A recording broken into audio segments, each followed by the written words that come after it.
Bom, conforme eu estava falando, o DHCP ele vem da seguinte expressão: Dynamic Host Configuration Protocol, que é o que? É um protocolo de configuração de host, tá?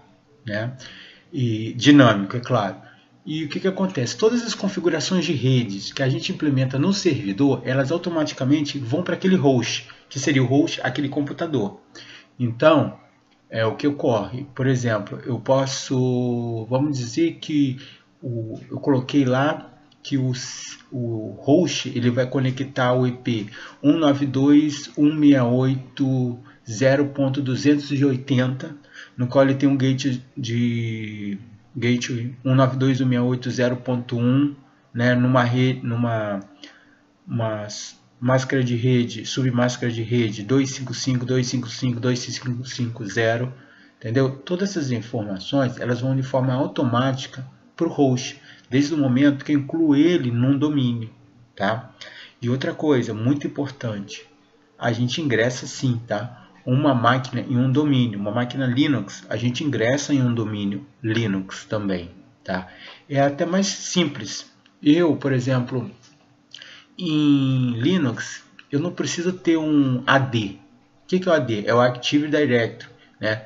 É o software que vai gerenciar todas as máquinas, vai dar nome a essas máquinas, vai fazer gerenciamento de regras, né? Então, por exemplo, eu quero que a máquina administrativo 01, administrativo 02, administrativo 03 esteja no grupo administrativo, né? Isso em Linux eu faço, mas o que eu quero que vocês entendam é que em rede Linux eu não preciso ter vários softwares para gerenciar diversos universos, vamos dizer. Eu, por exemplo, eu não tenho um software só para gerenciar de forma isolada o DHCP, de forma isolada o DNS, entendeu?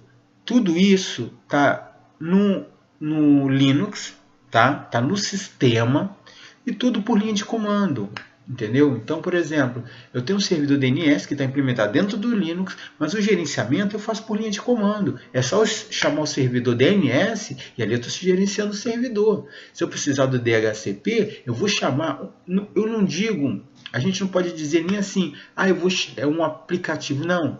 Na verdade, são arquivos de texto, onde dentro desses arquivos de texto estão implementadas as regras, entendeu? Eu tenho o bind, tá? Que é uma configuração de DNS, tá? Eu tenho o DHCPD, que é a configuração de DHCP, entendeu?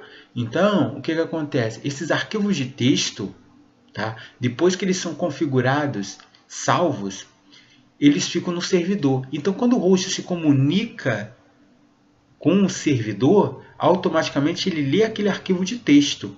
Vocês estão entendendo? Essa é a vantagem. Eu não tenho o problema de, por exemplo, ai caramba, caiu o servidor. Não, o servidor não vai cair por quê?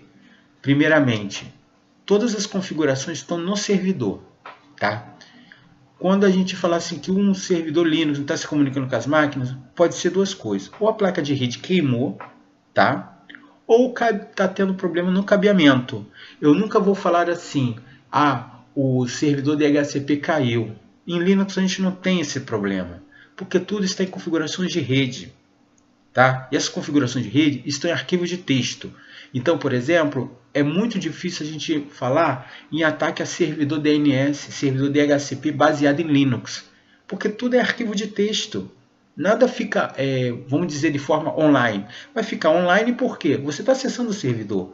Mas essas informações do servidor, elas não têm como ser hackeadas porque elas ficam em arquivos de texto, tá? E a estrutura do Linux, como eu já falei, o que acontece? É uma estrutura muito complexa. Para você encontrar as configurações de rede, você vai ter que passar por várias pastas, vários diretórios, tá? A configuração de rede em Linux, ela não fica aberta. Você não entra lá no Linux e já vê uma pastinha chamada Network. Não. DHCP é a mesma coisa, tá? Para vocês terem ideia, a configuração DHCP está dentro do diretório dhcp, dhcpd, dhcpd.conf. Olha por quantos caminhos o cara vai ter que passar. O invasor, o intruso vai ter que passar.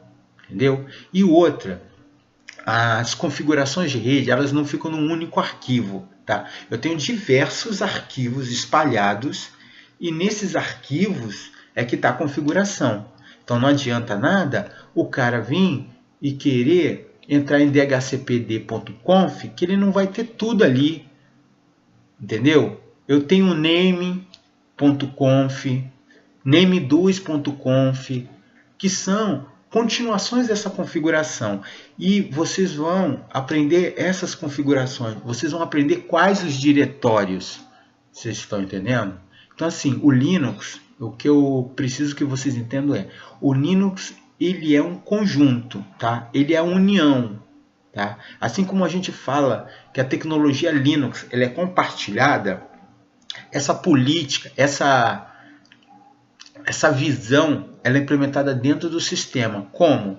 São várias configurações que se trabalham juntas, e elas trabalhando juntas vão dar o efeito do quê? Da rede funcionando. Tá? Você não consegue apenas só com o serviço DNS trabalhar. Você vai precisar do DHCP, tá entendendo? Você vai precisar do Faro, do UFW, né? São vários serviços, tá?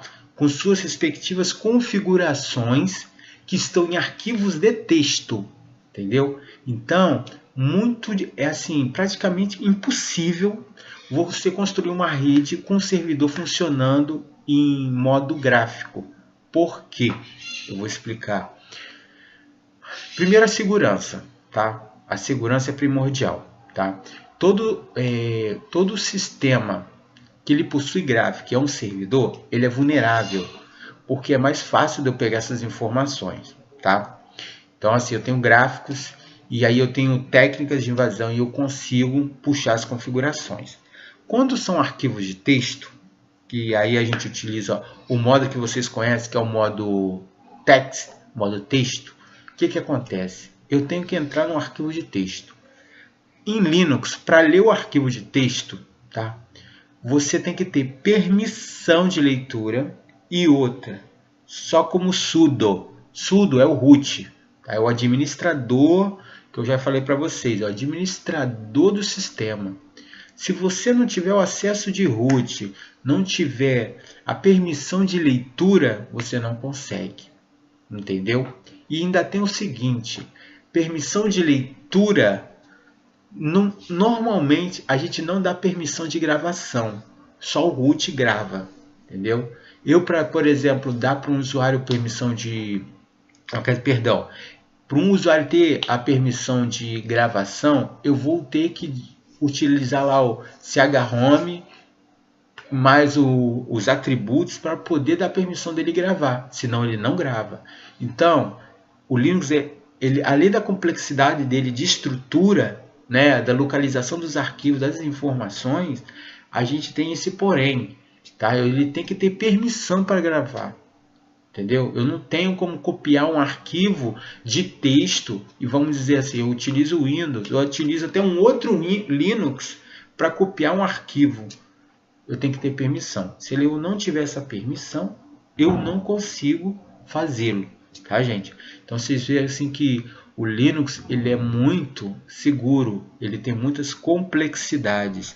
Complexidades tais que vocês nem assim, para você ter uma ideia, liga o seu Linux ou a sua máquina virtual que você, né, instalou e veja o número de informações que passa na inicialização, que a gente chama de boot. São várias. Aquelas informações são nada mais que os serviços Linux subindo. Tá? São vários serviços. No Windows você não visualiza muito isso. Hoje, com as versões novas do Windows, você não visualiza os processos de inicialização. Isso não é bom. Não é bom nem um pouco. Porque você não tem noção de segurança. Você não... Por esse motivo, que hoje no Windows 10 a gente já tem as vulnerabilidades de segurança. Por quê? Mesmo com o Windows Defender, aí muitos vão falar assim, os defensores da Microsoft vão falar assim, ah, mas eu tenho o Windows Defender, né? Eu tenho o Share, eu tenho o System Share. Quer dizer nada. Desde o momento que eu consigo entrar no System 32, acabou a sua segurança. Entendeu? E não adianta colocar a máquina como permissão de alteração somente com o administrador. Eu consigo hackear a senha de administrador. Eu consigo bloquear o administrador e dar poder do usuário local para realizar as alterações no sistema. Entendeu? Basta apenas que eu tenha um sistema Linux para poder invadir o sistema. Simplesmente. Tá? Então, fica essa dica aí, fica essas orientações aí. E aí a gente vai iniciar nesse processo de configuração de rede. Tá? Eu precisava assim, demandar um pouco de tempo para explicar para vocês por quê. Vamos falar de vários temas, vamos falar de várias configurações dentro de configurações de rede, e vocês precisavam ter uma noção que é cada conceito, para não ficar uma coisa decorativa. Eu não quero ninguém decorando aqui. Eu quero pessoas que entendam a configuração e possam implementar. E dentro dessa configuração, elas possam personalizar, porque essa é a ideia do Linux. É com que você personalize o seu sistema de acordo com a sua necessidade. Beleza? Bom, beleza. Então, a gente já falou aqui sobre os conceitos e a seguir a gente vai ver as configurações na prática, ok?